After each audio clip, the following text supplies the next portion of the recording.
5/12/2024 ته موږ سره یو رپورټ وشو د ولی خان په ذریعه ولد مکرم خان چې د رور دی هغه خپل دکان نه راتلو لاره کې چا چې دی هغه اصله تشین باندې هټ کړی دی هغه ډیت واقع شوی د هسپتال کې هغه رپورټ وکړو دې کیس کې چې دی مونږ مهنت وکړو دې کیس مونږ هر پیلو سره هر زاویه سره دې مونږ تفتیش وکړو سپیشلی زما ایسچو اپریشن زما ایسچو انویسټیګیشن دې مونږ سره ډېر مهنت وکړو مونږ هر ټیکنیکل طریقې سره او هیومن ریسورس هیومن انفارمیشن مو جنریټ کو چیرې موټیو بیهایند دې کرایم څه شی و مونږ خپل انویسټیګیشن کې دې ځای ته ورسېدلو چې یاره دغه چې دی ملزم زرشاد د دې د خپل مامې مسمت د ناهید سره د مراسمو او د دې علم چونکې نورالامین ته شوی و نو دا نورالامین چې دی دوی دواړو خپله مشوره وکړله چې یاره د نورالامین لارې ناخوا کول دي دوی دا پلینینګ وکړو او دا پلینینګ چې دی 5/12/2024 ته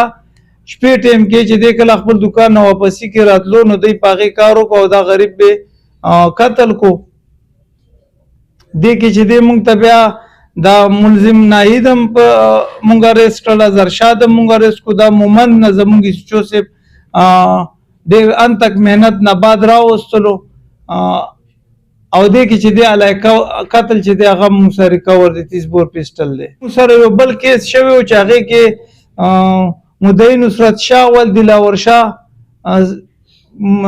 ملزم عتیق ولد عنایت الرحمن خلاف رپورټ کوي چې د شازیب ولد نصرت شاه